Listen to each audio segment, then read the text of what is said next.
Pemirsa, dunia medis Indonesia saat ini sedang dihebohkan oleh dugaan pemalsuan hasil riset oleh sejumlah oknum peneliti.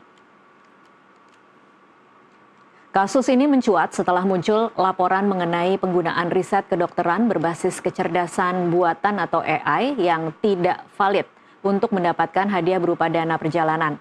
Dugaan skandal pemalsuan riset ini viral setelah diungkap oleh peneliti WAOD Dwi Daningrat saat menghadiri International Symposium on Pneumococci and Pneumococcal Diseases ISPPD 2026 yang digelar di Copenhagen, Denmark. WAOD Dwi membagikan dugaan pemalsuan melalui akun media sosialnya pada Senin 25 Mei 2026 yang isinya dugaan salah seorang anggota kelompok periset yang bermasalah yang diduga telah memalsukan identitas selama presentasi dengan menggunakan nama-nama yang berbeda, berganti jilbab, serta kalung identitas. Postingan WAOD Dwi juga diunggah di akun milik dosen dan peneliti dari Fakultas Kelautan dan Perikanan Universitas Udayana, Ida Bagus Mandara Brasika. Kejadian di Copenhagen, Denmark, dampaknya fatal. Kredibilitas seluruh akademisi Indonesia di kancah global kini dipertaruhkan dan terkena getahnya. Kita akan bahas tentang motif, modus hingga evaluasi sistemik ekosistem riset kita bersama dengan narasumber yang sudah tersambung melalui Zoom, yaitu salah satu peneliti yang membongkar langsung skandal ini ke publik, dosen Fakultas Ilmu Kelautan Perikanan Universitas Udayana, Ida Bagus Mandara Brasika.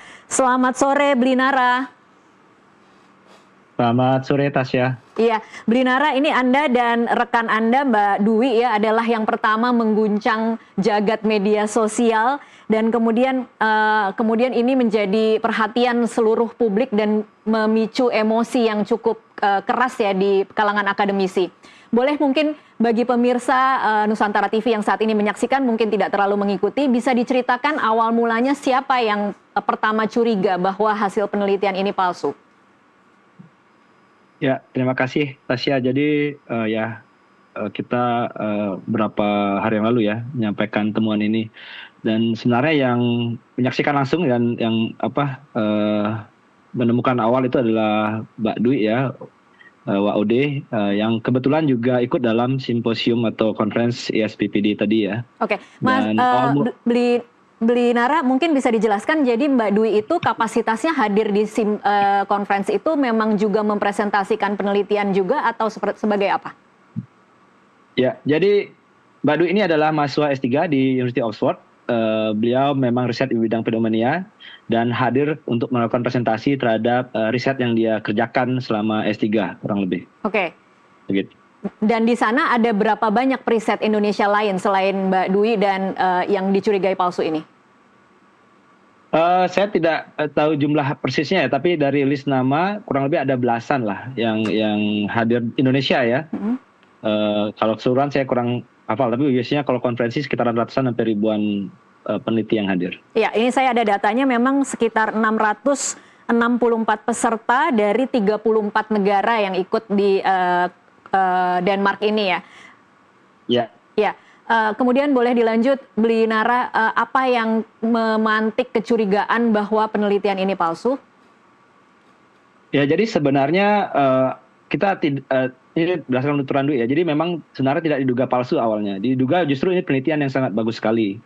Karena kan ketika dibaca secara judul dan abstrak itu sangat out of the box lah. Karena ini kan riset yang sangat spesifik bidang pneumonia. Sedangkan secara riset itu mereka menggunakan istilah-istilah yang tidak banyak digunakan dalam bidang tersebut gitu ya. Seperti urban heat island yang biasanya lebih banyak digunakan dalam isu climate change gitu. Jadi ketika dibaca itu seperti sangat advance dan juga multidisiplin.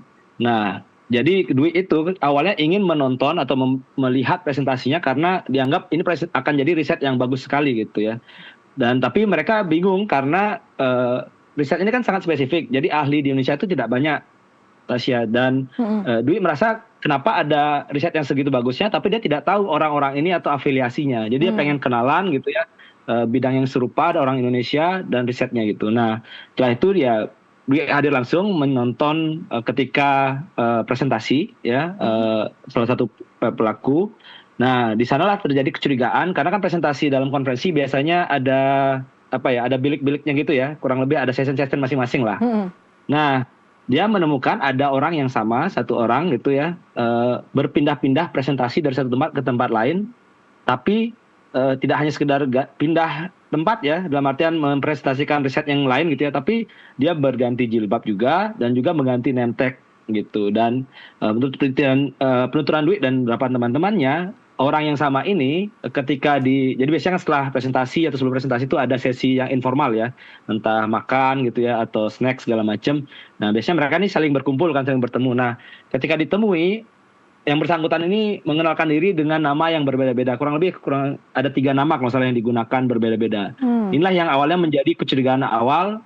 Sepertinya ada sesuatu yang salah dengan hal ini, karena tidak wajar mengganti nama, mengganti name tag gitu ya. Maksudnya kalau presentasi riset yang lain ya udah sampaikan sebagai diri sendiri aja kalau nggak ada hal yang salah ya. Nah dari sanalah akhirnya ditelisik lebih jauh, dibaca lebih detail, tidak hanya abstrak tetapi keseluruhan posternya.